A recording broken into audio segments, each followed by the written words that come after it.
Thank you, thank you, thank you, thank you. Okay, well, welcome. Welcome to season 3 of the Viaduct. If you haven't been here before, the Viaduct is a seasonal lecture series of people and ideas with the power to transform us as individuals and our society. The name comes from the Prince Edward Viaduct. It's the bridge that goes between the Blore and Danforth over the Don Valley. This is it under construction. And this bridge is very inspirational to me. When this bridge was being created, Toronto was really like a backwater. There was a couple 100,000 people here. And just to give you a sense of just how much of a backwater it was, this is a photo from the 1930s. So this is 2 decades after the viaduct had been completed. And this is North York. If you think about North York, it's on the one line and you have those skyscrapers everywhere and it's basically another city center. That's what it looked like in 1930. And at the same time that North York looked like that, and Toronto was a few 100,000 people, the architects of this bridge, R.C. Harris and the other people who were working with him, they saw what Toronto was, but they imagined what Toronto could be. They thought to themselves, one day, this is going to be a gleaming metropolis. It's going to be cosmopolitan, it's going to be full of commerce and industry and culture and arts. And they decided to build infrastructure for that future vision of what the city could be, rather than what it was right in front of them. And that's what we're hoping to do with this lecture series.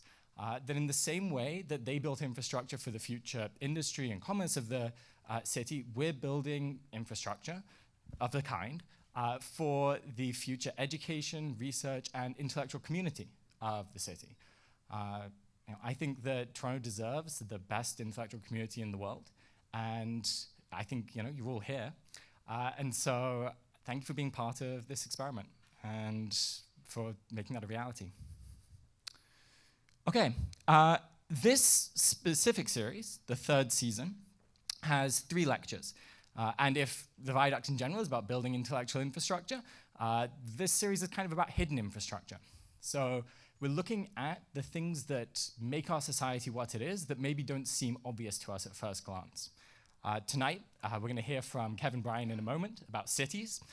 Cities as a piece of infrastructure. What exactly are they? What are they doing? What role do they play in our lives? Then, next week, we're going to hear from Bonnie Chin about a piece of infrastructure that we all interact with every single day and shapes our very attention, the things that we pay attention to, the algorithms behind YouTube, Instagram, these kinds of things, and how they're constructing our lives. And then the week after that, we have a very hidden kind of infrastructure, which is language. And Alex Danko is going to talk to us about how to speak magic words and how language shapes the world in various ways. So that's what's coming up. Tonight, we just heard from Jeremy, a wonderful performance.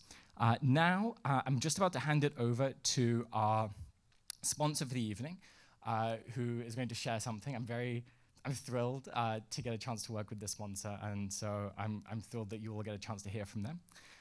Then I'm going to introduce Kevin. Kevin's going to speak for a bit.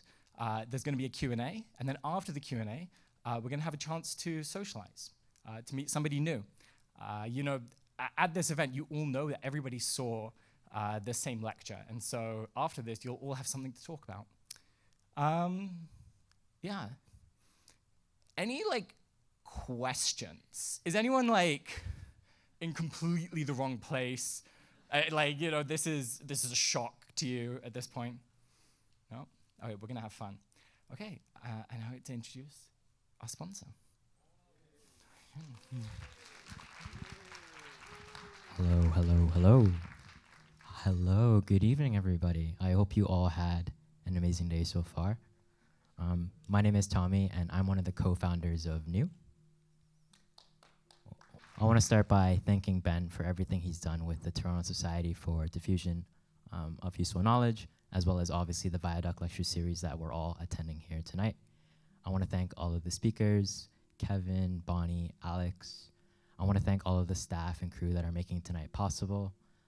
And I want to thank all of you, every single one of you, for being in this room tonight in this unique moment. NBER is a media company that reveals depth. We like to take subject matters that people feel like they already understand, and we have a lot of fun showing them in ways that make you feel like you're seeing it again for the first time. We do this through a couple different projects. The other stuff is a show in which we conduct interviews, field investigations, and we take interesting individuals, environments, subject matters, we tackle them head on, we expose ourselves to them, we let them impact us, and we process that out loud. New Stadium is our collaborative third space in which we invite creatives, technologists, and academics to host their own events and programming and gather with each other. New Studio is our production arm in which we work directly with individuals and companies that we believe are working at the frontier of their own respective domains, and we help them express their vision through filmmaking. Now, before I go, I just want to walk you through a really quick exercise by the comic illustrator, Scott McCloud. I'm going to ask some super simple questions. Feel free to just think to yourself. But take a look at this illustration and think about what you see. Do you see the face of another person? And then take a look at this illustration and think about what you see. And if I'm speaking honestly, I look at this and I actually kind of see myself. Do you see you? Scott's point here is that there are very specific ways in which we can unveil information depending on the levels of abstraction or focus. In that same sense, I'm very excited to see what is unveiled from tonight, from this experience that we're about to share together, through the Viaduct, through Kevin's lecture, through each and every single one of us in the room tonight, being here together in this unique moment in time. I hope you enjoy the evening. Thank you for everything.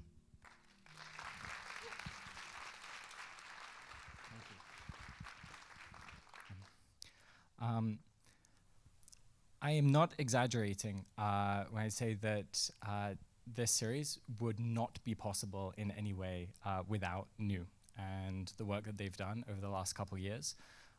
If you were inspired, if something was revealed to you, if that was just interesting, I strongly recommend that you check out what they do and think about if there's a way, even perhaps for you to partner.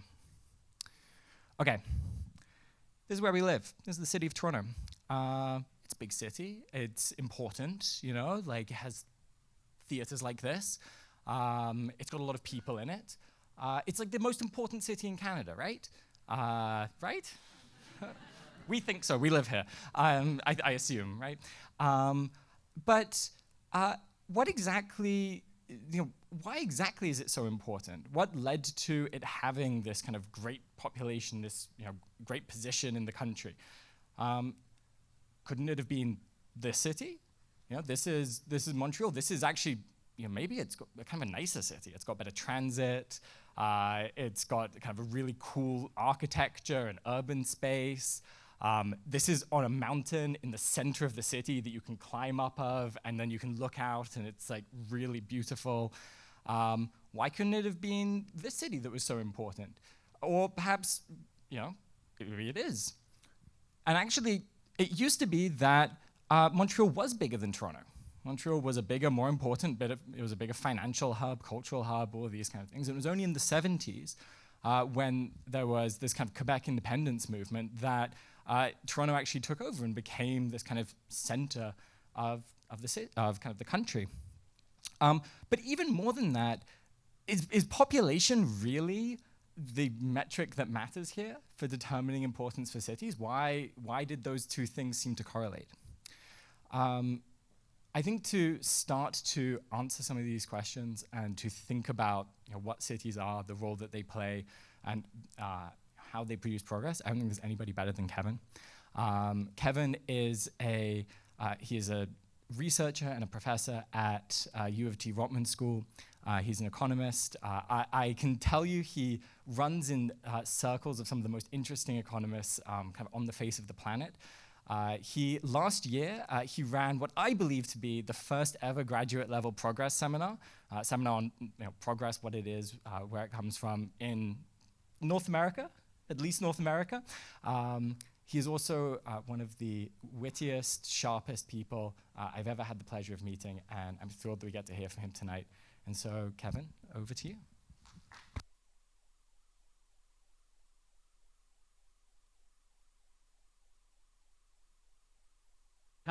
You already know that. We're all good on the mic, you hear me? Perfect. So we're going to talk about cities. I think of cities as playing an incredibly important role in society, especially in the economic world. However, I don't think these talks should be mysteries. So I'll give you the end of the talk now, and then we'll get there. The end of the talk is that I'm not actually sure cities are that important for progress. And that seems surprising, okay? You know, like Walt Whitman has got this great poem, Manhattan, about Manhattan. It's 1 million people.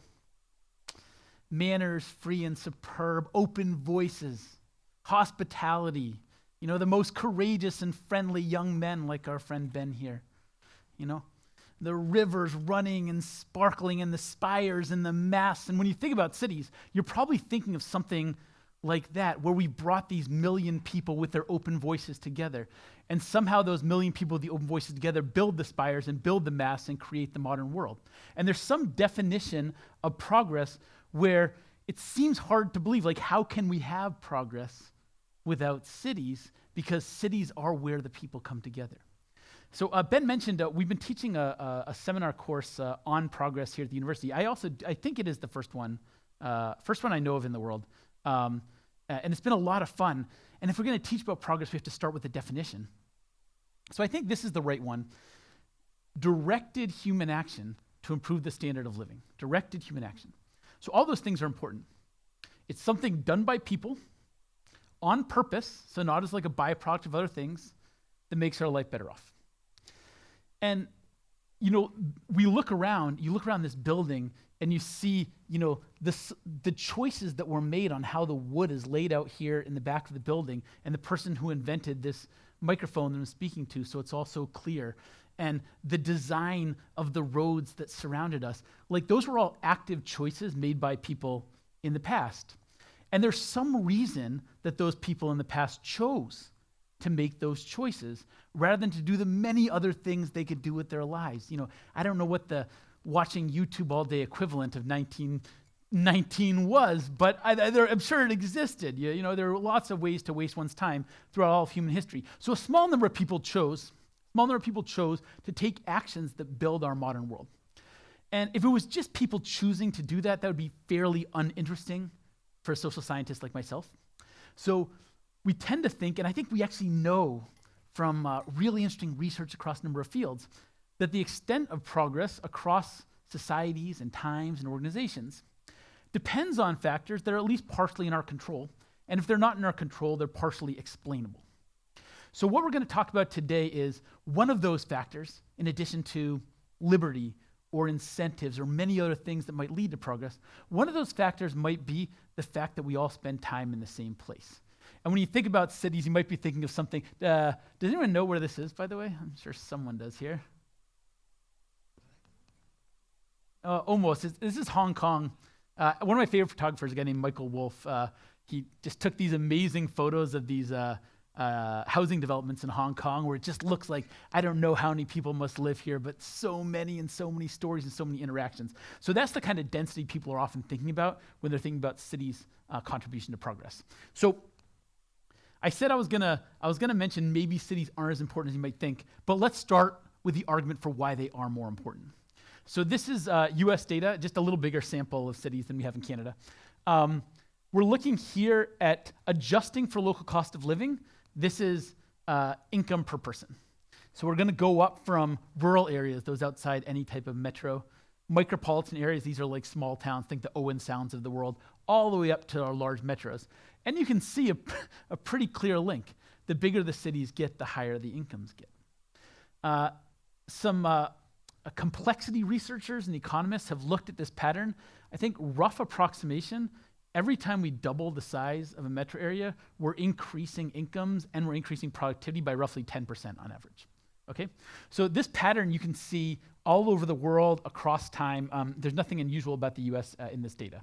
If you look in Canada, I do a lot of work with entrepreneurship, and so I looked up the unicorn startups of Canada. These are the ones that have $1 billion of valuation or higher, still private companies. Okay, you look at where these 33 are.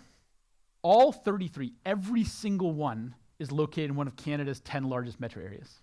And if it wasn't for the University of Waterloo, all 33 would be in the 7 biggest metro areas of Canada, okay? Which is pretty wild when you think about it, because it's not like 99% or 90% or even 60% of Canada's population is located in these regions, right? We can just add it up.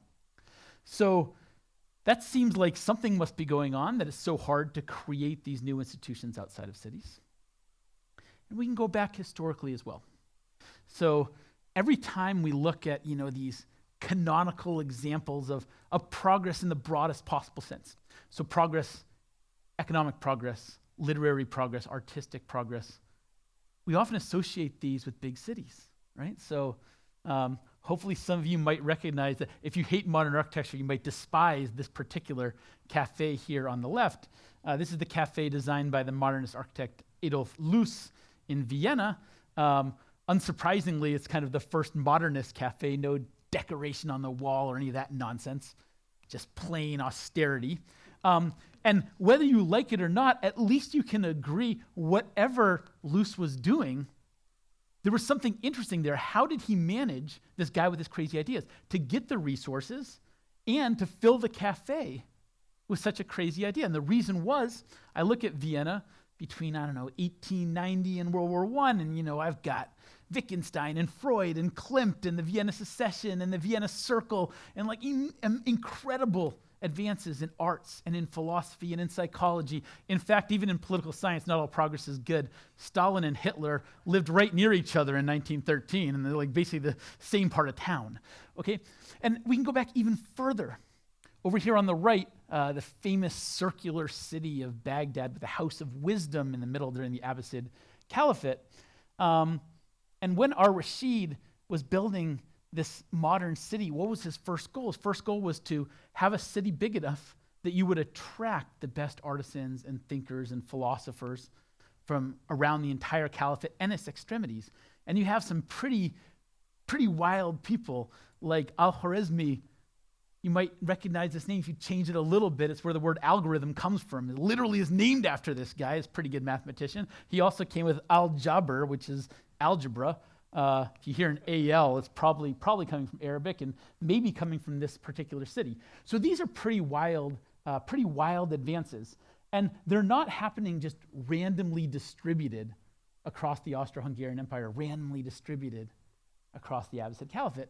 They're happening in these core central cities where the Klimts and the Wittgensteins and maybe the Stalins are bumping into each other.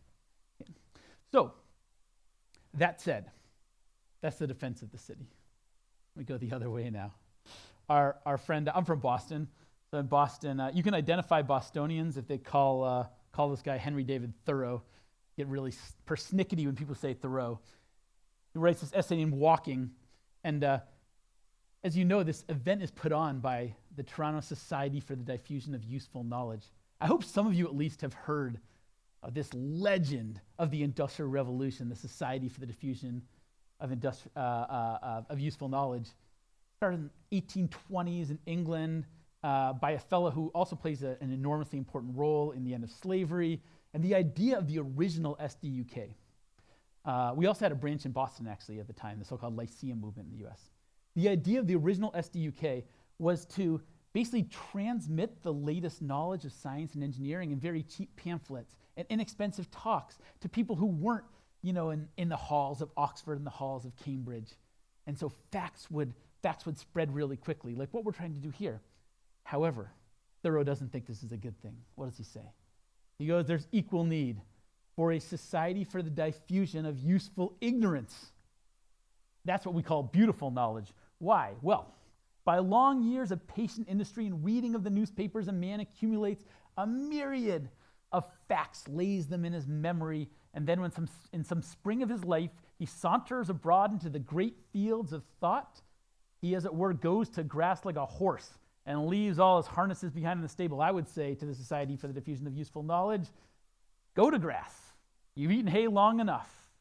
And what he's saying here basically is that those cities are useful for people interacting with each other and spreading facts. That actually has very little to do with the useful things in life. You know, a little bit exaggerated. So any good Bostonian also knows that, you know, Thoreau used to go home for dinner and have his clothes washed by his parents when he was supposedly living in the woods. And his cabin's like a 20-minute walk from Concord. So not exactly in like the deepest wilderness, but nonetheless, there's something I think to this idea. So the idea here is like, is the core driver of progress knowledge being shared, facts being shared, or are there other things that are important for getting in the right mentality to do new things and create new things? Okay? The second argument against cities being important, though maybe the more important empirical one, is this one. I took these photos recently. Does anyone know where this is? You're like random scrubland in the middle of nowhere, you know? Probably not a bad guess. West Texas, out on some cattle ranch.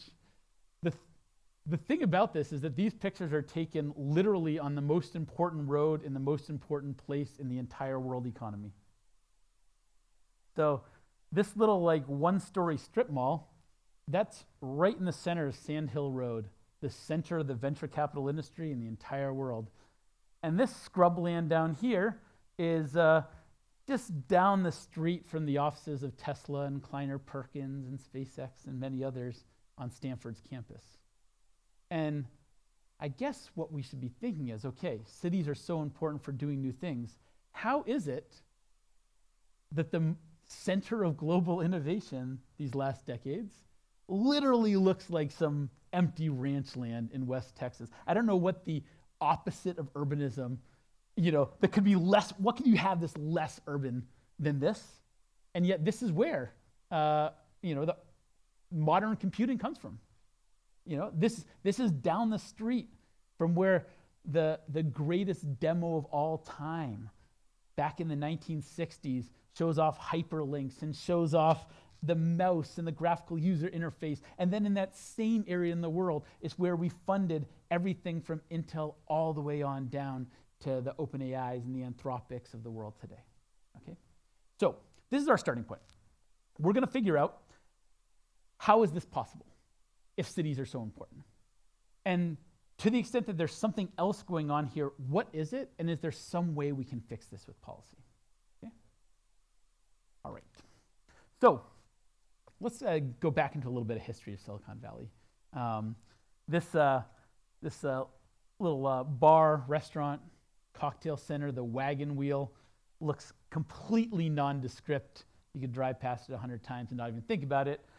Probably the most important little restaurant in the modern world. The number of things that you use every day that were discussed by the people who built Silicon Valley inside this tiny little restaurant is hard to overstate. Probably every single day you're using some device that draws on a conversation that was had inside that restaurant. And the most important conversation in that restaurant is this group right here, the so-called traitorous 8. So Fairchild Semiconductor moves out west, the 1950s. We've got the transistor and the semiconductor, and modern computing is booming. And unfortunately, the guy who was running the most important semiconductor firm was a bit of a jerk. No one wanted to work for him.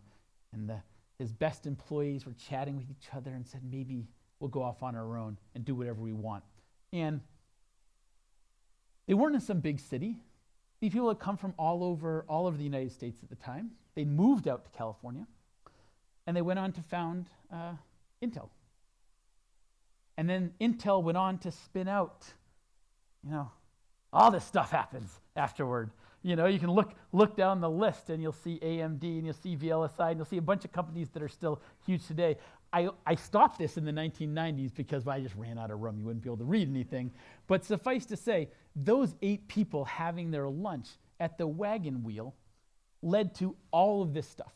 Now, again, there's nothing urban about this, okay? Like every small town in North America has some restaurant that looks like the wagon wheel, okay? So it cannot be that the urban form was what was responsible for the traitorous 8 and then what we call the fair children, all the firms that spun out a Fairchild Semiconductor. Something else was going on. So to understand what's going on, let's start with this idea that urban economists have been discussing since at least 1890. A fellow named Alfred Marshall, this idea of an agglomeration. So what do we mean by an agglomeration? So let's look at this map. Here's Canada, okay? All the way up from past Baffin Island to the west coast, all the way up to Newfoundland. And you see these dots all over, you know, all these cities. You got Toronto, and then you got the same dot for Moosonee, and the same dot for Rankin Inlet, and the same dot for Cambridge Bay and Resolute. And, you know, the people are just all over the country, right? We're just evenly distributed across the land. Hard to believe there are colder places in Canada than Toronto. And so, in fact, we're not evenly distributed across this land. So if I look at the distribution of population, it looks a little more like this.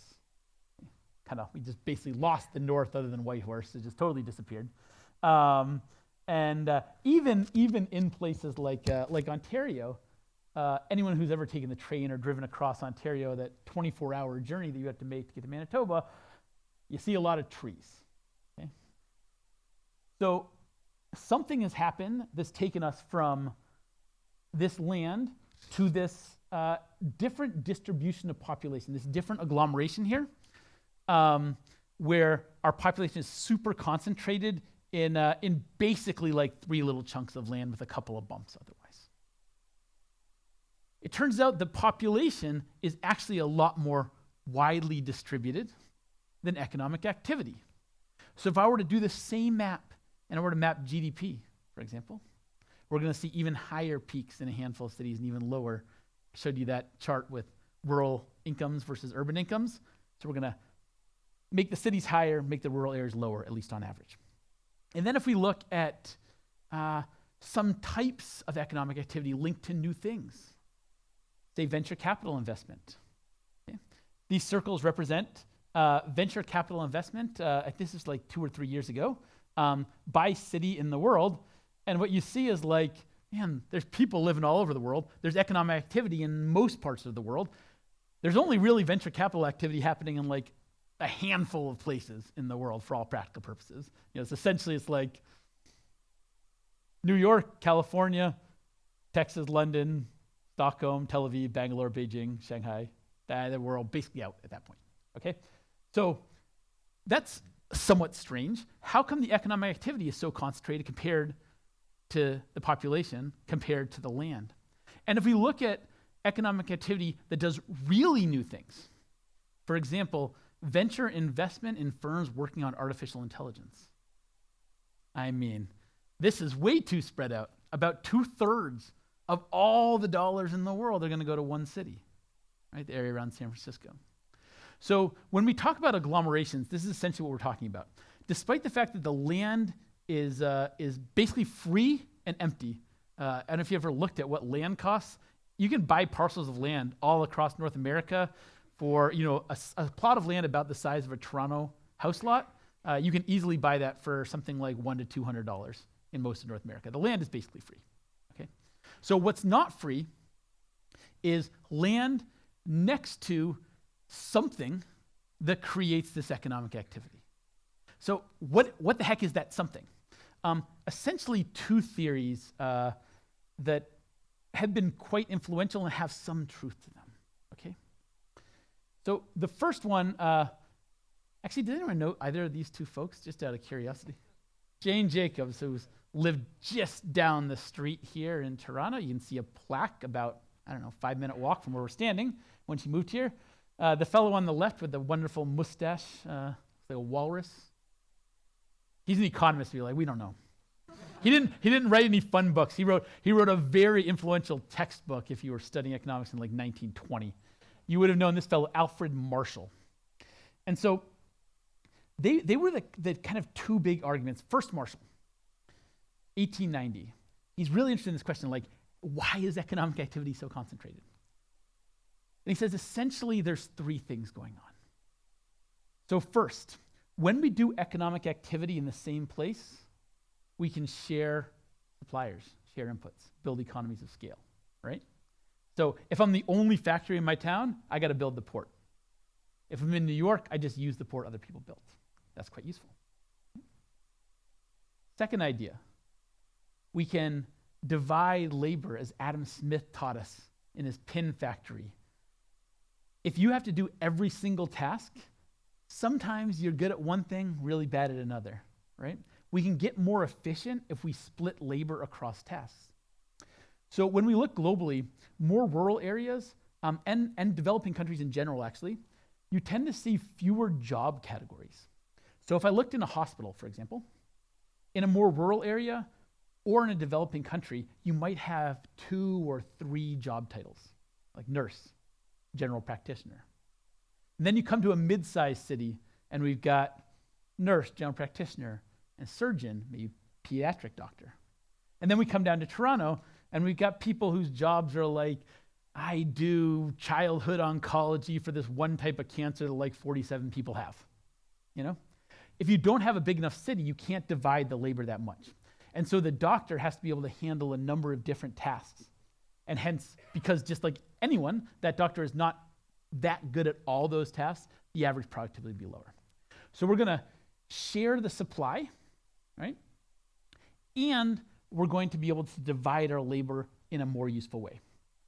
Third thing that Marshall tells us is that even if that's already pretty good, but the other benefit is that we can take advantage of what other firms and organizations have done.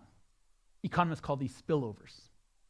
So imagine you want to hire someone. I want to hire, me and Ben were talking earlier about this Progress World, really great graphic design. For all the organizations working on Progress, they have great graphic design. I happen to like this font quite a bit that Ben chose. So if you're in a big city, you want to hire a graphic designer. How's that going to work? Well, other people have trained their graphic designers. And I'm going to take advantage of the fact that training's been done by other people when I hire. If I'm in a small town or a rural area, I don't get to take advantage of the spillovers from other firms' training and market research and ideas, okay? So cities have a ton of advantages that necessarily require a lot of people. We're going to share the same inputs. We're going to divide the labor into smaller and smaller parts to do exactly what we're best at. And we're going to take advantage of spillovers from other organizations. It seems reasonable to think those three things are very challenging to do outside of a city. So this is the so-called Marshallian agglomerations that every economist who's ever studied cities has thought about. Now, mostly when we talk about these things, especially at Marshall's day in the late 1800s, we're talking about them within the context of a single industry. So Marshall, he grew up in the era of one industry cities, which were very common. You go up to Newcastle, you're in the steel city. You go out to Boston, where education and insurance historically later became a few others. You go out to Pittsburgh, the center of the world oil industry in the 1800s of all things. The biggest kind of origin of the modern oil industry of all things is in Western Pennsylvania. So he was thinking, like, what's going to happen? How are cities going to develop? We're going to have some reason we wind up where we are. Usually a piece of natural phenomena, like I'm located at the intersection of two rivers, for example, at the end of a canal or at a port. And then, given the resources we see around the city, we're going to develop some early industry. And maybe I have a bunch of trees near me, so I'm going to develop some industry that works on wood. And then that industry plus related ones in the supply chain are going to locate in that same city, and we're going to grow, then we'll have more spillovers and more division of labor, and then we're going to grow some more, and so on. That's Marshall's story. And if you really take that story seriously, it's quite hard to have progress, at least within an industry outside of a city, because they're the only place that has those set of features. Now, Jane Jacobs did not at all believe in this Marshallian theory. In fact, she thought thinking about an industry, in some sense, was missing the whole point of cities. So to show you how that works, I don't know if I should pick on people. I'll save you guys till we have the pizza and maybe a beer. But Jane Jacobs would say, and would suspect, if she looked in this audience, we're all trying to share ideas, she would suspect that most of you come from wildly different professions. So we're not all in the steel industry. We're not all academics. Jane Jacobs thinks the point of cities is that you're going to just bump into in these kind of third places like we're at now, or in the cafe, or in the street, or at your kid's school. You're going to bump into people who work in different industries and have different backgrounds. And that's going to allow the sharing of knowledge across sectors. And that combination of knowledge from across sectors is where really interesting new ideas, both in industry and commerce, but also in the arts and in philosophy, are going to come from. Okay? And that's maybe not that crazy. This particular building, I'm sure kind of the older folks who know their U of T history will know we're in Innis College, named after Harold Innis, who is an economist, economic historian, mostly famous for studying originally Canada's economic history when we went from beaver pelts to wood to the modern natural resources that we drive our economy on today. But most people who aren't economists know Innis for his second life, where he works with Marshall McLuhan on modern communication theory. The medium is the message, and so on. So how is it that some economic historian winds up doing a ton of work that basically creates modern theories of communication that you would study if you studied, say, like studio art? Okay? The answer is because they were in a city together, and they bumped into each other, and they shared ideas.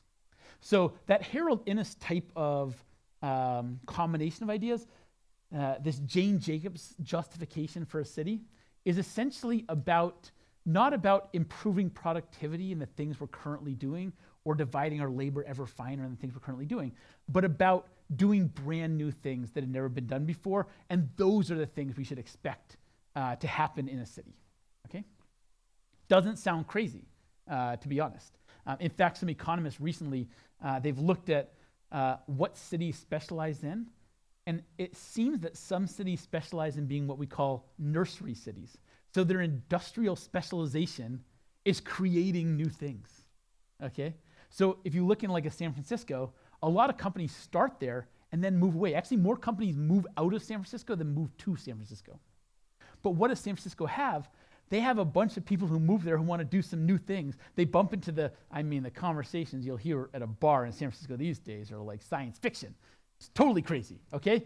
But you're surrounded by thousands of other people with those crazy ideas, and that allows you to do some new things. And then once you have a product or once you have an idea, then you can move out of San Francisco and build in a place that's a bit cheaper or a bit more specialized on the inputs you need in the old Marshallian way. So there's something to this, okay? It's not wrong.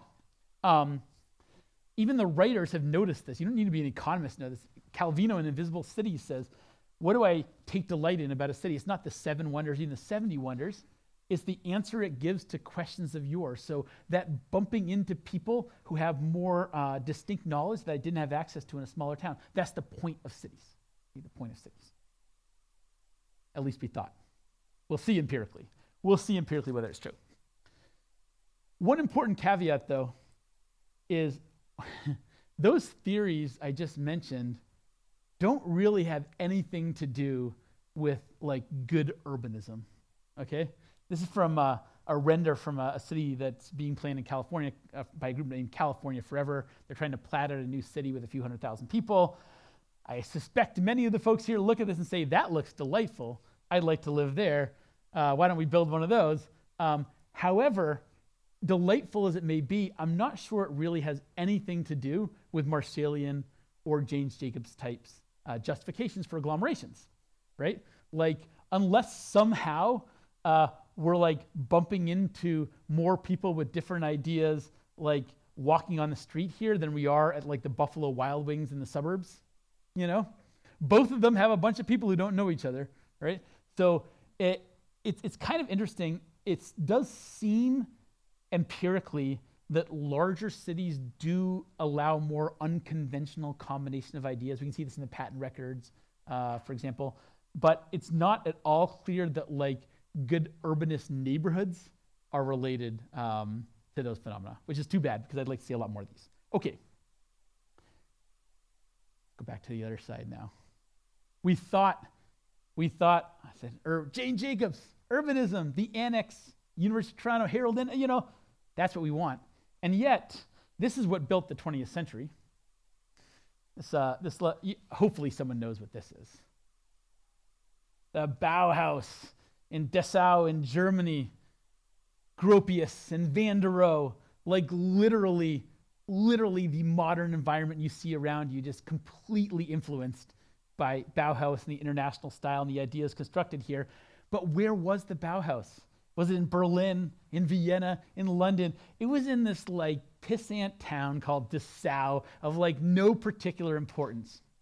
But the reason it was there is what's important.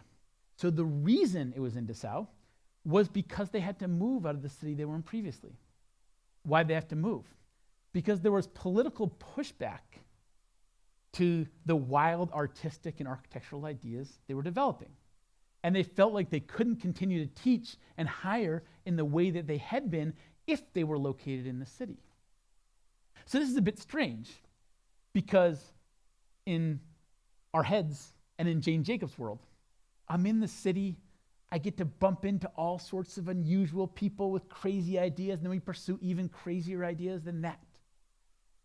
Yeah, if you know your art history, you can think of many examples of where the really out there artists and art collectives and art schools had to move to like the Appalachian Mountains, had to move to Marfa, Texas, had to move to Dessau in Germany. And the reason they had to do that is that those cities do allow a very fine division of labor. And those cities do have a very large population. So many ideas for us to bump into. Cities also have pre-existing things. Cities have power structures. Cities have existing institutions. Cities have people who don't like anything to change. I say when I was at Stanford, where I took those photos most recently, I put up a slide. I said, I saw this great book at the airport on California housing policy, and I showed the cover of this very interesting book by these people who think AI is going to kill us all called "If Anyone Builds It, Everyone Dies," and I said this is also about California housing policy. Apparently, if anyone builds it, everyone dies. And though it's a little bit of a joke, it's not totally a joke in the sense that it would be a lot easier to build like a radical university not as part of this institution. It would be a lot easier to build some crazy new architecture not in Toronto, right? And it would be a lot easier to like try out wild new ideas like the Traitorous 8 did, like the Fairchildren did. Why did they move from the East Coast just outside New York? Why did they move to this like, I think it was an apricot orchard, the original Silicon Valley? Why did they move out there? Because no one's going to tell you what to do. That's why they moved out there. That's why it's filled with a bunch of hippies doing whatever they want. That's why they got the AI, but they also got the cults. Okay? So, in some sense, cities are a little bit constraining, right? So you might think those Marshallian explanations are very good for expanding and developing things we're currently doing. If you wanted to ask me, where do I think really interesting, like, new financial products are going to come from? Like, probably the Torontos and the New Yorks and the Londons of the world. But, like, if you ask me, where do I think, like, some financial innovation that's, like, contrary to the interest of banks is going to come from? I don't know, probably not Toronto or New York or London, okay? So these institutions are quite constraining, and we have many examples in the history of innovation of ideas coming from a little bit outside the power center. Even, I would say, those Viennese art developments that we discussed earlier, the Klimts of the world. Note I said Vienna. I didn't say London. I didn't say Paris. I said Vienna, Like being a little bit outside the center of power in existing institutions can be useful for doing new things. And we've seen this in other areas too. This biotech park in Heilbronn in Germany, paid for by this very rich foundation called the Dieter Schwarz Foundation. They're trying to build like a new hub of quantum and AI and bio research in Europe. And where did they choose to locate this new hub? I mean, again, like, what's the least urbanist possible environment you could ever come up with? I don't even know where the restaurant would be. You know, I don't even know how you get in there. I guess there's a little road on the left, okay? Land a helicopter or something. So, like, it's just not empirically the case, or you know, conceptually the case that existing centers that have a lot of people are going to allow you to do crazy new things. They might sometimes. You might be able to hide and find a little niche where you're not being watched. But you are going to be constrained in many ways compared to doing things you know, out in the middle of the desert. Okay, so all that said, I would like to now make an agglomeration. I'd like to create that group of people that are going to talk to each other and spread ideas and do new things we never heard of. Okay, how can I do it? Governments all the time, they try. And we've had a lot of interesting studies on how this might work. This is one of my favorite. This is maybe like the craziest sociological study I've ever seen. Somehow, they convinced LinkedIn to give them control over what friends they suggested to other people. And then they suggested like some kind of second and third degree links as your friends for millions of people. And then they looked at where those people went to new jobs. And what did they find? It turns out if LinkedIn had randomly selected your friend of a friend to be your friend, you're statistically noticeably more likely to work together in the future, okay? So it is in fact true that we can, by policy choice, take idea one in person one's head and idea two in person two's head and get them to talk and get them to create something new. Another favorite of mine in line with this study, there was some construction, I want to say it was at MIT. They were doing some construction on a building and they had to move some of the science labs around. And it turns out if my quantum sensing lab happened to be located next to your hematology lab, for completely random reasons due to the construction, we were more likely to start projects that combine our two areas, okay? It's like a zoo. Just put the two animals together, things will happen, okay? So we can, it's not out of our control to create agglomerations. That said, most of what governments have tried to do have not been successful, okay? So there's like a never-ending list of things like, the Canadian innovation superclusters. That was, they asked us, what do you think about this policy? We said, don't do it, stop wasting your money. Of course the EU's got theirs, don't worry. They're definitely doing those. The US has a new regional innovation cluster and everyone's thinking we're gonna create Silicon Valleys all over with, we're just $100 million government dollars short of making it happen. And that's actually a long history of this failing. So why does it fail? Though I can make people friends and I can get people to do some work together, the agglomeration, it's really, really hard to put things together that are not already together. To give you an idea on how hard it is, if you were to look at a map of the 20 biggest cities in England and the 20 biggest cities in France, okay? Where are the cities in England relative to the cities in France? A much higher percentage of the 20 biggest cities in England are located on navigable waterways, very useful for trade.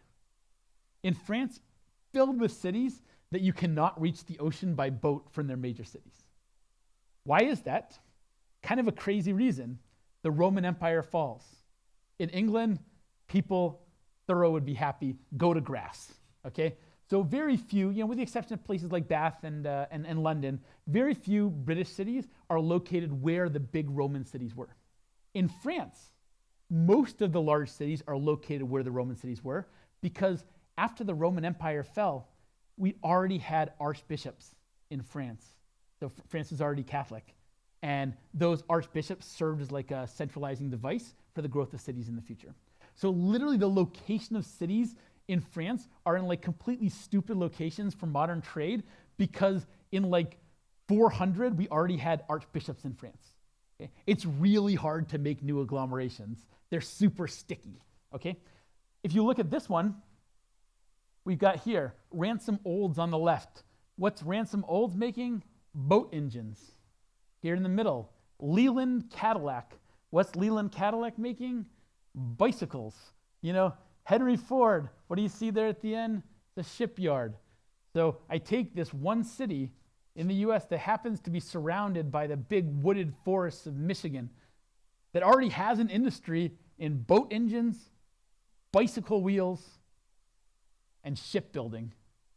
Is it any surprise this is the city where the auto industry grows up? You know what I mean? I already had all that specialized labor. You could have tried in 1910 to create an innovation supercluster for automobiles in Buffalo, but it wouldn't have worked because Buffalo didn't have 50,000 workers who know how to build, large-scale factories and know how to build motor vehicles, or almost motor vehicles, human-powered vehicles, and know how to build boat motors. Like, we just didn't have that. We didn't have the inputs that Marshall focused on around Buffalo that they did have in Detroit. Okay, so when you try to create a new cluster, the reason cities matter and the reason cities can drive economic work is because that collection of people that are already there and the collection of their institutions that are already there are useful for doing things. Okay, so trying to pull economic activity away from those existing centers is going to be really, really challenging. Yep. And by really challenging, I mean you need like blind luck or an amount of money that goes way, way, way beyond the kind of dollars we're talking about.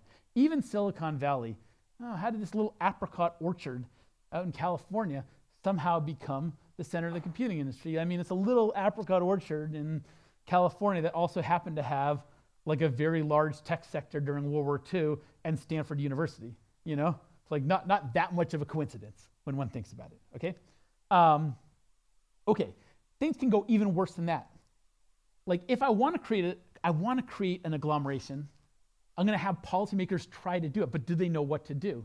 This is France in the early 1980s. Mitterrand pursues this policy of dirigisme, where he tries to create a French tech sector, heavily funds organizations like Bull. Just like Microsoft, there's Google, and there's Bull.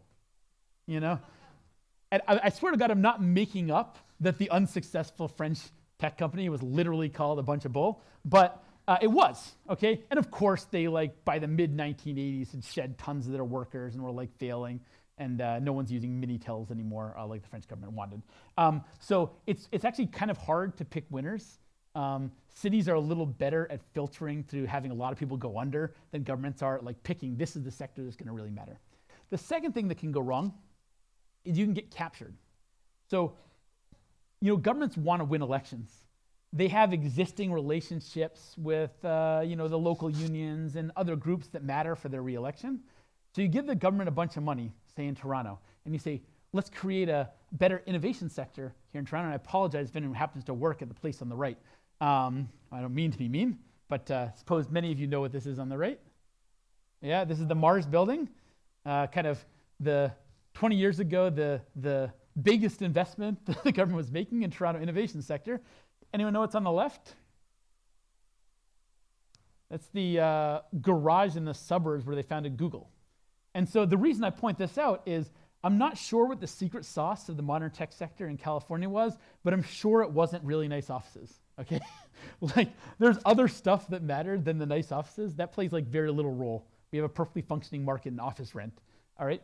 But why are we building this? Well, the government wanted to rehabilitate the urban area around where Mars is, for example. They want to try to build a cluster that was close to the university. There are lots of reasons that they want to do something that looks like Mars rather than whatever it was that led Google to become Google. Okay? So really, really hard for a number of reasons to create a cluster. So I think we've almost figured out what role cities play. Cities do allow ideas to be shared. We're sharing them right now. We're going to share them when we have pizza right after. Okay? 100% Jane Jacobs isn't wrong. Alfred Marshall isn't wrong. It is true that cities are more productive. It is true that all the startups in Canada that are growing are coming from big cities. That's true. Okay? But it's also true that when your city, the more fixed the institutions are in the city, and the more fixed the class that has the money and has the power is in what they want done, the more they can constrain new things from being done. So there's a particular kind of urbanism that is good for progress. And you're going to say I'm biased because obviously my hometown, right?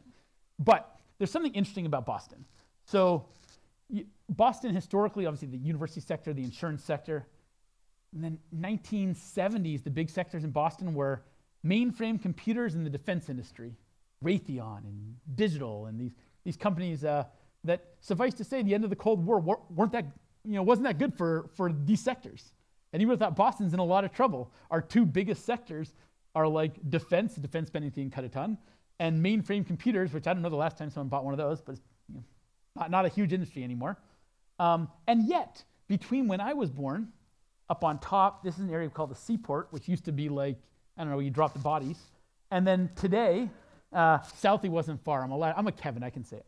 So on the bottom is what it looks like now. It's actually grown even more since this picture was taken. And you've got the headquarters of General Electric and Vertex Pharmaceutical, and Moderna's got a big building there. And so what happened?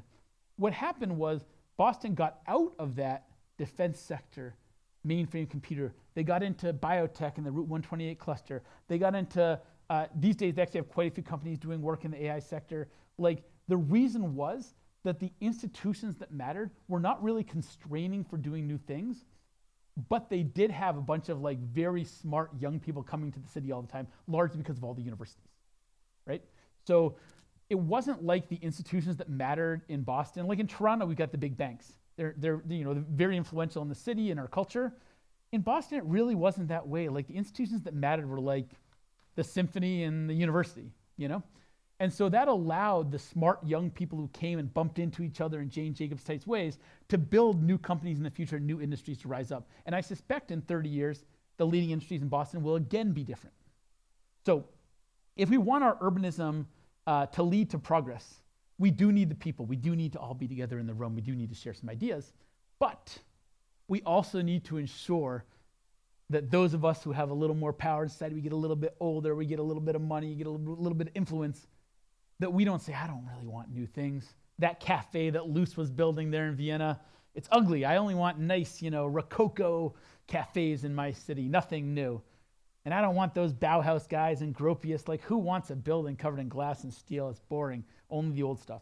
Because if we have a city that has that mentality, there's just no way to take advantage of all the people and all the ideas and all the things we'll bump into. Thank you very much.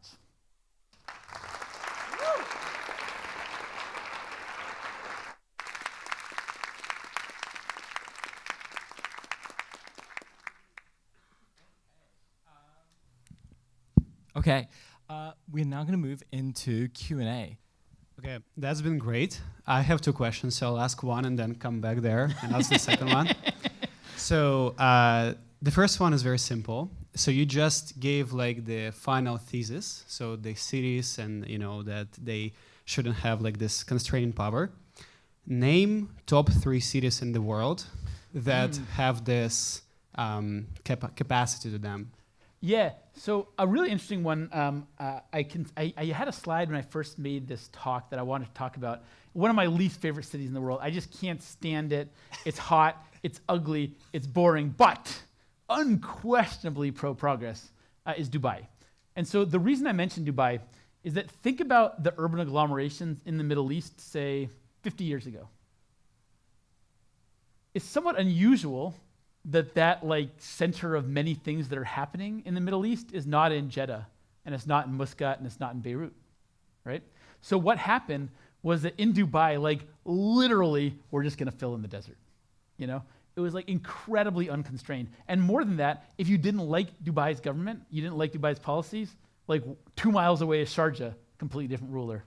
Like 10 miles that way is Abu Dhabi, completely different ruler. And so we wound up building actually a collection of fairly different industries and fairly different cultural institutions across those parts of the Emirates because of that combination of we do need the money and the people, but we also had fairly decentralized power and no existing power structure that mattered. Okay? So I think that's one. The other one that I find quite interesting at the moment, I'm curious how it's going to go. I was just back from India. I worked in China 20 years ago. To me, India feels very similar to China in 2005 because the separation across the states of India allows for a lot of experimentation at the local level. The cities are quite different. And you just see like weird things happening in like burned out, bombed out buildings where, it's like there's some people doing an art show in the back room and like no one's telling them they can't do it. And that mentality I think is super positive. In North America, which is a little more interesting, I saw a really interesting claim, which is that there's no Gen Z city. And I was thinking about it in some sense, like, when I was younger, like we'd had a lot of deurbanization in North America. So there's quite a few quite cheap cities with like really cheap rent where you could, live like Ethan Hawke in Reality Bites. I'm glad someone's seen it. Yeah. Still got a crush on Winona. So, and I feel bad drinking bottled water. So we had all those cities where people could move to, in Europe as well, because the end of the Cold War, you had like the Berlins and the Belgrades and the Pragues. I don't really know what the inexpensive city where you can like pay $400 a month for rent and have like a total lack of ambition other than doing whatever crazy thing you want to do is. Actually, ironically, I think that the place where people do whatever they want to do right now is San Francisco, despite the rent, because like it's just developed institutions like 17 of us are going to live in this crazy house and build a nuclear reactor in the basement and no one cares. And those kind of like urban institutions are useful for letting people do crazy things. But it'd be better if we had more. It's actually, I think, a little bit of a problem we don't have more of these. Okay. All right. Thank you. Thank you so much. I'm still trying to formulate my question, but I guess I'm curious, from your research, do you find that progress in cities is more gradual or is it punctuated? Because I think according to your theory, it sounds like there's almost this kind of gradual, kind of lots of progress, lots of output, and then you reach this point where institutions become fixed and then all progress should stop or, massively diminish. So what's going on? Yeah, so 100%. There's kind of two types of progress. With our definition, directed human action to improve the standard of living. Most of that is like slow accretion, so you don't even know the name of the person. There's this paper, one of my favorite papers by a guy named Bob Allen called Collective Invention, where he talks about how steel making became more productive in the 1800s. And you look at like 1850, you look at 1900, and there's like a huge increase in the productivity of steel plants. But like we don't know the name of any of these people. It's just I built the plant, I added like 2 feet of brick to the top, and then I built the plant and I changed the machine a little bit. And like in aggregate, that actually mattered a lot. So that type of progress I think is very easy to do within existing institutions, happens all the time. There are other types of progress where existing institutions are really constraining. So a lot of my work these days is on economics of AI. Probably the last decade I've done a lot of work on that. Since no one cared. Now they care more. So I wound up working with a bunch of organizations trying to think how to use AI. And it's like the architecture of these existing organizations is so constrained that they'll be like, oh, we'll buy Microsoft Copilot, we'll do this task a little bit cheaper. But what I'm trying to tell them is like, imagine you started the organization from scratch and you had access to this tool. There'd be totally different things you'd be doing, different structures to how you hire people. But they're just too constrained to make those changes. So if you think of cities having the same property, until you have some kind of like big shock that wipes away some of those existing institutions, it's really, really hard for them to adopt processes that are in conflict with what they currently do. The last thing I'll say, actually, we have a great word for this. Since we're talking about cities, economists actually call this literally architecture. So I want to move this lectern, no problem, okay? I want to make this 1 foot wider, I can't do it. And organizations are the same way, and cities are the same way. There's some things that are not that difficult to change, and other things that are incredibly difficult. Not just physical things, but like mutual beliefs that we're sharing. A great one is if you are 22 and you do something crazy, what's going to happen if it doesn't work out? So during the pandemic, I taught in Senegal. I had awesome students. They all wanted a job in the government. Why? Well, I brought in like the best founders in the country. They were like, because if we start our own thing and it fails, like no one's going to hire us when we're 24. And it's like, how are you supposed to change that? If that's what the rest of the culture around you is, then you're out of luck. You can't do your own thing. And so that's kind of how the institutions start ensconcing bad habits, while also making that gradual progress easier on things we're currently doing. Thank you. Hey, thanks. I'm trying to understand, I think the thing I don't get from your talk, and I'm the farthest thing from an expert on this, but I don't understand what you're puzzled by. I feel there's a question you're trying to answer, and I don't understand what it is. Because to me, just from your talk or even just thinking about it, my kind of working theory of how progress works is you need a bunch of people together in one place. That could be a city, it could be a university, it could be an area like Silicon Valley, but one way or another you need a bunch of people together in one place. That's a necessary but not sufficient condition. Humans in the definition, so Yeah, do yeah, you you need need humans? Yeah, They're you need integral. humans in a place for the next 6 For months. now, yeah, that's true. And you need them in one place, and that's a necessary and not sufficient condition. And there's some positive feedback stuff that means early wins tend to build themselves up. That seems to me like that kind of explains all, like, and it's not a lot, and it feels like it explains why it's hard to build new things, because it's necessary and not sufficient to have a big city. There's positive feedback loops. It explains, wait, how can this happen in a city and also in Silicon Valley and also in Bauhaus? Because they're all people brought together. So I don't know, I'm not sure I understand what the puzzle is that you're struggling with. You know, I think a lot of people's intuition, Jane Jacobs has played such a fundamental role in how people think about cities, that this like uncoordinated, not planned group of people from like different backgrounds and different kind of pre-existing knowledge bumping into each other, that's the secret sauce of cities, and that's why cities get rich. It's just, it's so widely believed. And it's not. That's why so much innovation came out of the annex. Like, it's a weird idea, right? Yeah, the annex or one day you'll be allowed to build a house. Yeah. So, not today, but someday. Yeah, I mean, like, of course, the annex is not a super, developing new things kind of space. And I think the reason is it's not required for cities, institutions to become sclerotic. So you can have in mind, like with a firm, for example, if I wanted my firm to be able to do new things, I would structure my firm so that I like didn't go really far down a learning curve on a particular style of manufacturing. In the short run, that'd be bad for me. But in the long run, to make it easier for me to switch into new fields.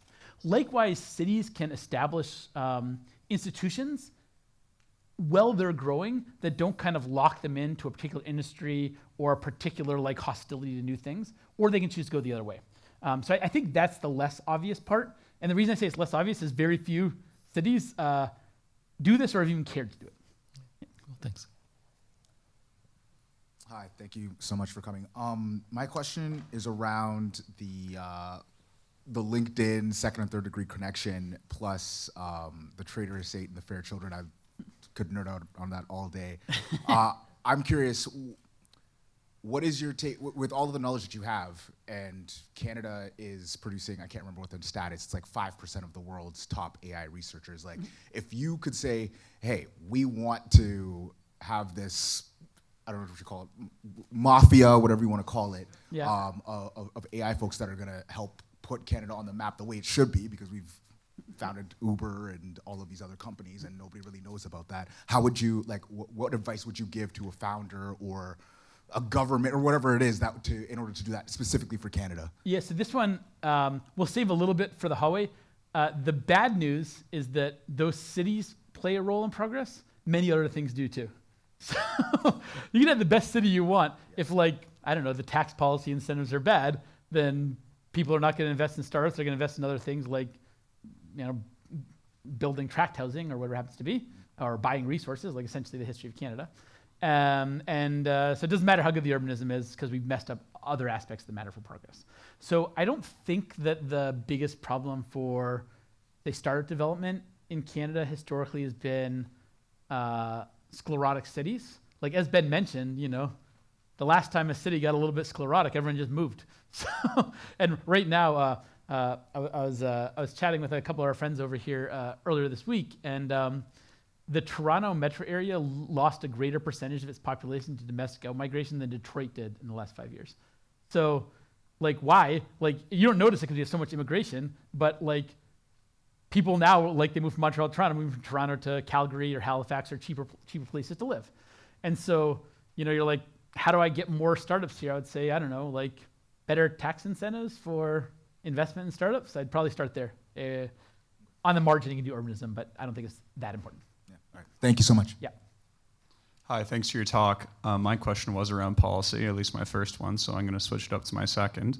I was really interested by the fact that you thought that some other large urban areas, maybe that are in like the global south, would be the ones that are developing the ideas of tomorrow because they're not constrained by current power structures like big banks in North America or whomever else it might be.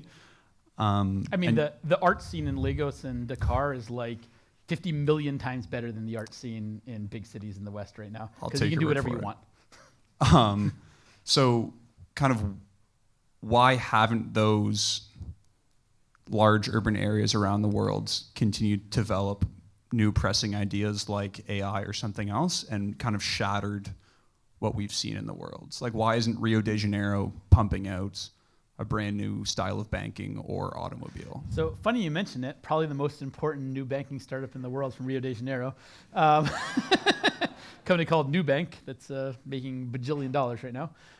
So a little bit they are, okay? I mean, if you look at the trend, like the Bangalores and the Hangzhous and the Rios and even the Lagoses are actually creating a lot of really interesting new institutions, and will continue to do so.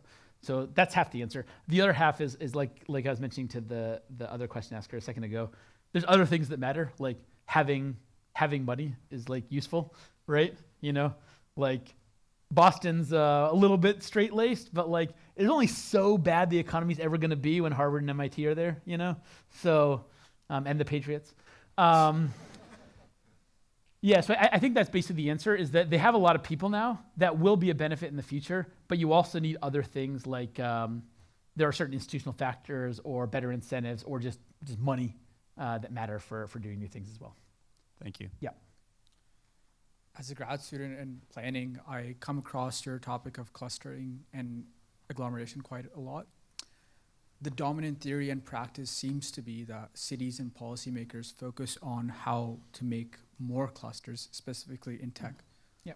So what do you think the answer is? What do we need to do? Do we need to completely skip making policies that focus on tech clusters, or is there a way we can achieve that? There's a handful of examples of people like building tech clusters. Maybe something like the Research Triangle in North Carolina would be a good example. Through directed policy, assume that essentially every jurisdiction in the world has tried to build clusters of big modern industries, which is not far off from the truth. Then you'll know what the denominator is, and you can see what the success rate is. The problem is, I think, well, it's two. Is like one, they'll make mistakes. It's hard to pick winners. But the second one is just trying to create a cluster where you don't have a pre-existing set of advantages is just asking too much. Do you know what I mean? Like, think from a planning perspective. Forget about the building a new economic area. Imagine I wanted to build a new city in like Northern Ontario, okay? And I want to have a population of 500,000 people. Like, how would I do that? Like, I don't know if you could. Because to get people to move there, even if the housing was beautiful and it looked like that nice light rail bike path city that I showed you, there's a reason they're building that city not far from San Francisco. Because it's just so hard to create new clusters of people in a city. It's also hard to create new clusters of all these Marshallian clustering factors in industry. So we just don't have many examples. So for Canada, I would probably lean into like pre-existing advantages of a given region. The one that like, I wrote an article when Carney came into power, the Star was like, can you write an article on economic advice for the new prime minister? I was like, okay, no one's gonna like it, but I'll write it for you. And I read it. When you do an op-ed, you don't get to pick the title. So in case it comes out in the paper the next day, it's called "Elbows Down, Prime Minister," which led to a lot of hate mail I got. But what I was trying to say there was like the two massive pre-existing advantages for the Canadian economy are that like the U.S., that God just dropped resources underneath every acre of the country, and random farmers find like the world's supply of lithium underneath their farm. That's advantage one. And advantage two is that we have like the richest country in the world that speaks the same language and is like so culturally similar, it's hard to even identify who's Canadian, who's American on the street, like is a huge, huge advantage for growth. And so leaning into that with the development of industries that are like complements to cross-border industries strikes me as like a much easier lift than trying to like, we're gonna create a quantum sector. So to give you an idea on AI, the US CapEx on AI in the private sector is going to be something on the order of $1 trillion US, okay? So Canada's like, we're going to create an AI supercluster in Toronto with $100 million. So you don't really have to be a mathematician. You can be a guitarist. You would still know the problem with that, okay? And that's why we're not putting in the kind of money you need to create a cluster is just not in the conceivable set. Thank you. Yes. Hi, so thank you so much for, the whole lecture. One thing that stood out to me when you explained things like the Google Garage and the Traitorous 8 and all of that is that it kind of seems like all of these clusters of people were led away from the city by visionaries or specific personalities that met all of these people in or around the city, or so I posit. And I guess my question is, do you think that the cross-pollination that occurs in cities, do you think that that might be necessary to then create those outside of the city clusters? So, it is kind of interesting. So there's a great, when you think about the Traitorous 8, there's an awesome essay called, I'm trying to remember, it's by Tom Wolfe, the novelist, about Robert Noyce, who's one of the legends of the Fairchild era. And he, like a lot of the other people in kind of early Silicon Valley, grew up as like the most straight-laced possible Midwestern small-town kid, okay?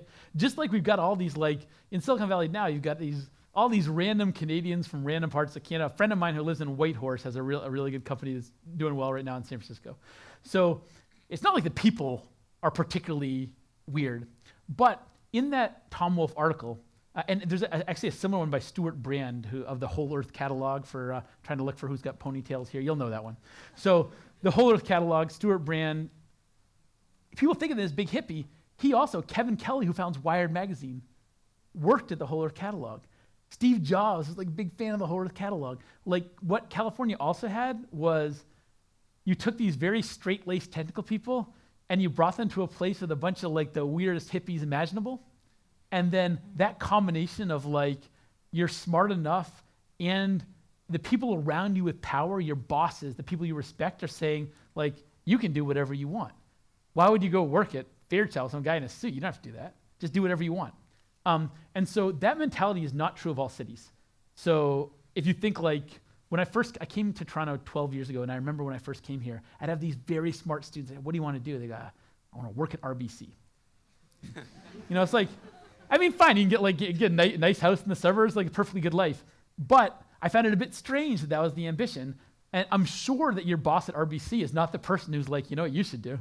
Quit your job and move in a van, follow fish for like a year, and then come back. And, like that mentality is just very odd, where the people that have the money, the people who are respected and are in management, those people are telling you like, do something different.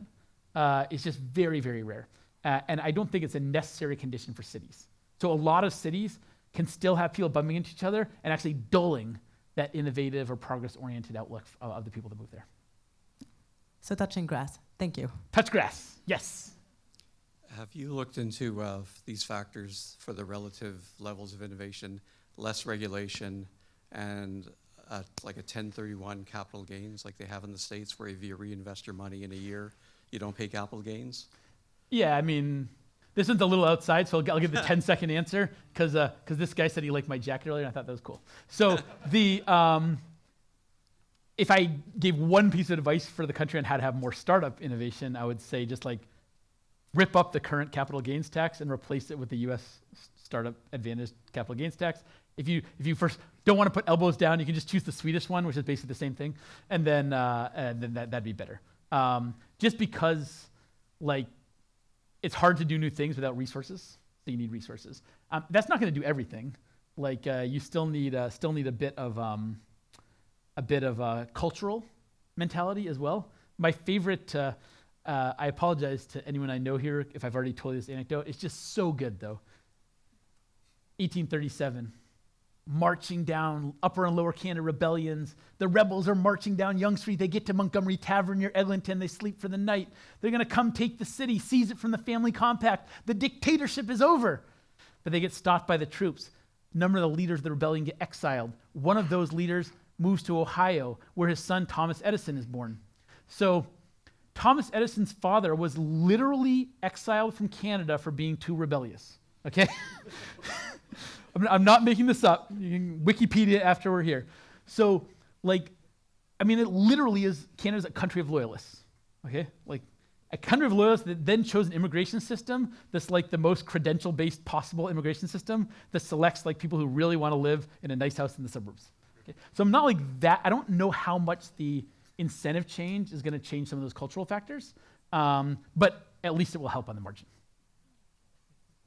So picking up on that question, that answer, this may be the most Canadian question, but you talk a lot, or you equate in your talk as a shorthand, newness and progress quite a bit. And in your definition of progress, there's the improvement aspect, which is normative. And so I guess when you're talking about cities and constraints, those constraints can sometimes, could be good. Unbridled AI bros doing whatever the heck they want, not necessarily a good thing. So how do you fit in constraints as a good thing when it comes to thinking about cities? I mean, 100%. This is why I mentioned, Vienna, it's 1913. I got Freud and I got Klimt and I got Wittgenstein, but I also got Stalin and Hitler. Of course, new things are sometimes bad, all of the terrible dictatorships that came out of rebellions are usually some uppity 24-year-old who thinks he's going to take power and puts on a colonel's hat. So there is some value, obviously, in maintaining what we have, and there's also some value in a kind of Burkean argument, or many people here will know Chesterton's fence, which is a great concept from philosophy. In Chesterton's fence, I'm walking down a path between two farms, and I see a gate. It's kind of in the way of the path. I was riding my horse. This fence is in the way. I gotta open it up every day and close it. I've never seen anyone use it. So what do I do? And a lot of people would say, well, progress. Get rid of the fence. Make the road clearer. And Chesterton would say, why do you think that fence was there? Because unless you know the reason the fence was put up, it seems a bit presumptuous to get rid of it, right? At least someone, by revealed preference, someone at some point thought that fence should be there, okay? So if you're gonna do new things, it's also really useful to understand why the status quo is the status quo and where there's room for improvement, okay? So in some sense, people who are interested in progress, you actually see this in the AI world. A lot of those folks, you'd be surprised how many conversations you hear that are philosophy or literature or history tinged from people you would think would never open a book. Because I think that there's some understanding that if you're doing big new things, you need to understand in a Chesterton type way why the old things are the way they are. But you also don't want to be so sclerotic that you assume there's never any reason to get rid of the fence. Thank you. Hello. My question is related to the part where you said that once you have a critical mass of people, you get to have specialized or hyper-specialized roles. With the advent of the internet and modern communication, you would expect that at least the knowledge work can happen anywhere. But if you look at data from the last few decades, it's in fact going in the other direction where there's more and more urbanization. Why is that? So there's a great article by Ed Glazer, my favorite urban economist. He wrote a fantastic book called The Triumph of the City. Upper East Side guy with an 8-fold tie at all times. So I recommend that one. He wrote a paper called, Was the Internet Better for New York than Detroit? And again, people had this idea that the internet was gonna flatten work, so allow people to work more remotely because I could just hire people from various different jurisdictions and combine their knowledge. And so the Marshallian externality is no longer required us to be in the same place. Totally reasonable. The problem is that there's a lot of tacit learning that goes on. So when I'm sitting, this is why I think I have a reputation among economists for being very opposed to remote work. Because though doing existing tasks, clearly we can do this with workers staying in their house, not meeting all the time. When I do new things, there's so much informal transfer of knowledge, like what's happening here. I mean, you could have watched this lecture on TV, but you don't think it would have been the same. That if we're not in the physically in the same place, that growth and knowledge of new things becomes very challenging. And I knew this paper. I've been going to San Francisco a lot these days because of AI work. And man, you step off the plane and you don't even need to read urban economics. It's obvious that every single billboard and every conversation at the bar, it's so dense, that network of knowledge sharing, that it allows that region to actually kind of have higher spillovers than places that just rely on the internet. And that's, I think, what's happened. Yeah. Awesome. Thank you. Hello, thank you for the talk. At the start of the presentation, you lay out this definition of progress, directed action by humans towards the improvement of the quality of life. And I think what was confusing me for a good amount of the presentation is that you actually focused a lot on industrial progress, and we're kind of looking at it from this corporate lens. And the gentleman behind me asked a great question, like which cities do you think are embodying kind of what you're laying out here? And you mentioned Dubai. And so it kind of struck me, like, as a queer person, like I wouldn't go to Dubai, I wouldn't want to do business in Dubai. And so my question for you is, where does social progress fit into your definition of progress? Democracy, women's rights, like all these issues, I feel like we're not really looking at them in the way that you're analyzing progress. Yeah, so I think artistic progress, social progress, technical progress, I would put all of them under the category of progress for sure. And while it is true that just like with technical or corporate progress, a lot of that happened in cities, but cities are also constraining. The same thing is a bit true of social progress. So though it is true, for example, it is true that for gay rights, there are cities that have been more positive historically than a lot of rural areas. It's also true that there are cities that are very constraining, right? So it just depends on that give and take between, on the one hand, like it's big enough, I've got a little bit of anonymity, okay? I've got a little bit of everyone's coming from new places, and so we can kind of do new things. But also, I'm big. I have like pre-existing rules and pre-existing institutions, and that might make it harder to do new social things as well. So just like first principles, it's not obvious to me that social progress necessarily is coming from a city. I think there are particular cities in history that have had a lot of social progress, but cities as a whole have also been quite constraining. If I could clarify, I wasn't asking about the cities, I'm asking about the definition of progress you've laid out. Does it include social progress? 100%, yeah. The human standard of living, I would include good art, good life, and also a bunch of money in our pockets. Thank you. Yes. Hi, thank you for the presentation. So throughout the presentation, it felt like me that you were kind of dismantling the notion that cities can really be ideally the place where both where people come to find new people who can execute on the ideas that they feel like they want to do, and the place where they actually execute those ideas. But then the call to action at the end felt more like, how can we make cities those places? So I'm wondering, to what extent do you think this is inevitable?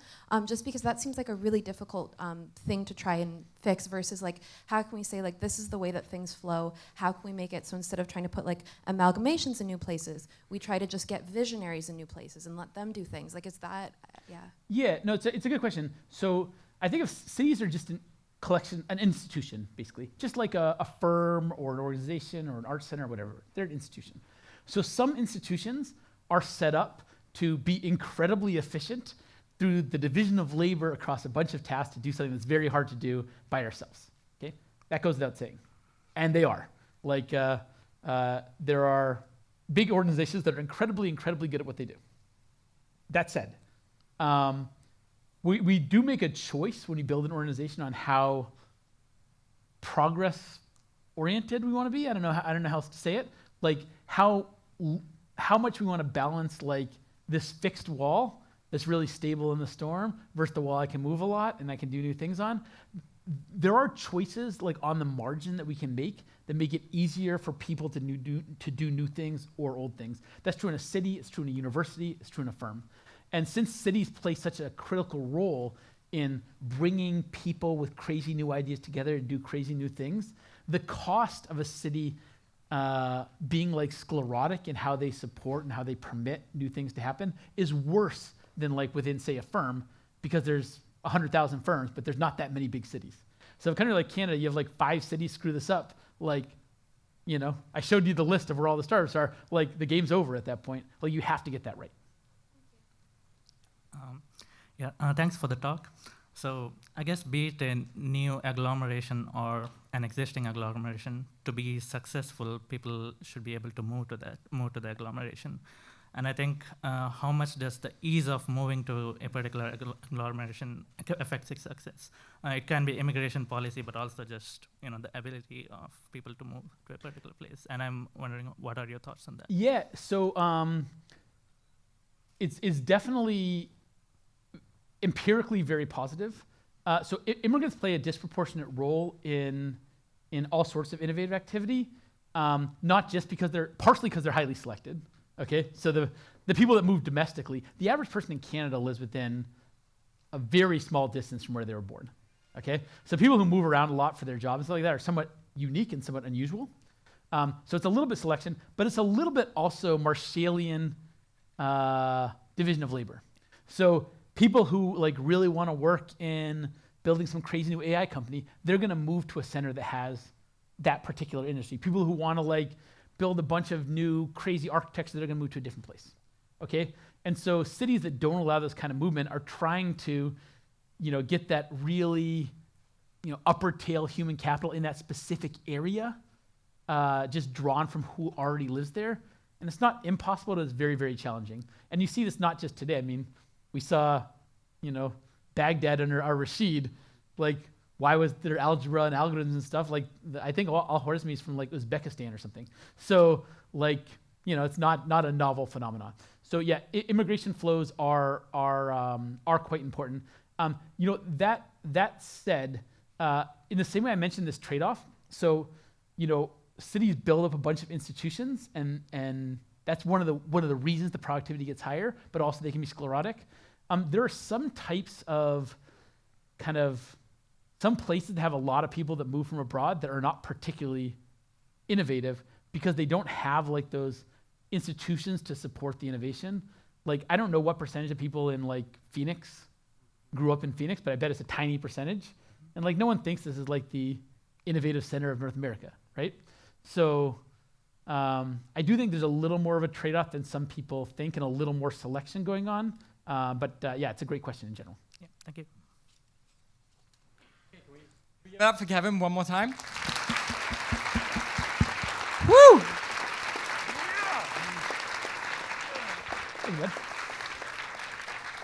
That was amazing.